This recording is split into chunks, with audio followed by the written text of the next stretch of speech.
मुंबई महानगरपालिका निवडणुकीसाठी राष्ट्रवादी काँग्रेसकडून संपूर्ण जबाबदारी माजी मंत्री नवाब मलिकांवर सोपवल्यानंतर आता मलिकांच्या घरातल्या तिघांना राष्ट्रवादीनं उमेदवारी दिल्याचं समोर आलं। यामध्ये नवाब मलिक यांचे बंधू सुद्धा आहेत, तसंच बहिणीचा सुद्धा समावेश आहे। नवाब मलिक यांचे बंधू कप्तान मलिक यांना प्रभाग क्रमांक 165 मधून उमेदवारी दिली जाणार आहे। नवाब मलिक यांच्या बहीण डॉक्टर सईदा खान यांना प्रभाग क्रमांक 168 मधून उमेदवारी दिली जाणार आहे, तर कप्तान मलिक यांच्या सुनबाई बुशरा नदीम मलिक प्रभाग क्रमांक 170 मधून निवडणूक लढवणार आहेत। कप्तान मलिक यांचा प्रभाग 168 होता, तो आता सध्या महिलांसाठी राखीव झालाय। त्यामुळे कप्तान मलिकांनी 165 नंबर प्रभागातून निवडणूक लढण्याचा निर्णय घेतलेला आहे।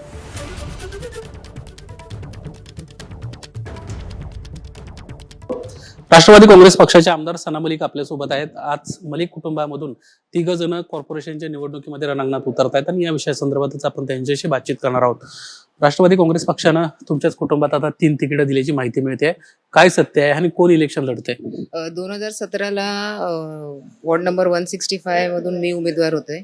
माझी बुवा डॉक्टर सईदा खान उमेदवार होते आणि कप्तान मलिक माझे जे काका आहेत ते उमेदवार होते। तसेच आता 2 रिपीट होत आहे आणि माझ्या कप्तान चाचाची जे सून आहे ते ओबीसी महिला जात आहे, त्यांचा वॉर्ड म्हणून त्यांना तिकडे उमेदवारी देण्याची असं आम्ही बोलणी झाली आहे। पण जोपर्यंत आमच्या वरिष्ठांचा आदेश येत नाही, कदाचित स्वबळावर लढण्याची तयारी ठेवण्याचे आम्हाला बोललं झालं आहे। पण स्वबळावर लढण्याची आम्हाला घोषणा झाली तर आम्ही हे 3 उमेदवार माझ्या कुटुंबातील असणार। तुम्ही कार्यकर्ते तुम्हाला मिळत नाही का? तुम्ही घराणेशाही करताय असं तुम्हाला वाटत नाही? राष्ट्रवादी काँग्रेस पार्टीच्या अणुशक्तीनगर विधानसभामध्ये एक ओपन लेडीज कॅटेगरी झाली होती, तेव्हा पण माझे आणि पूर्ण तालुक्याचे कार्यकर्ते साहेबांच्या समोर येऊन बसले होते आणि बोललं होतं की तुमच्या घरच्या कोणी उमेदवार द्या। पण साहेबांनी स्पष्ट सांगितले आम्ही घरच्या कोणालाही उमेदवार देणार नाही आणि 170 जे सीट आहे ते कप्तान चाचाची, आमची कप्तान काकाची सीट आहे, म्हणून तिकडे त्यांची घरात एक ओबीसी महिला आहे म्हणून त्यांना निवडणुकीसाठी आम्ही ते जबाबदारी देणार, बाबा तुम्ही तिकडे उभे राहा।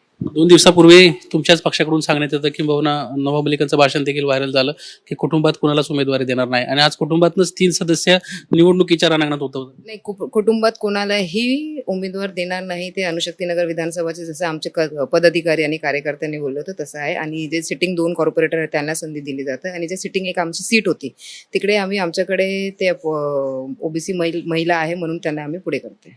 निवडणुकीच्या अनुषंगानं पाहायला गेलं तर अजूनही महायुती की स्वबळ अशी कुठलीच घोषणा झालेली नाहीये।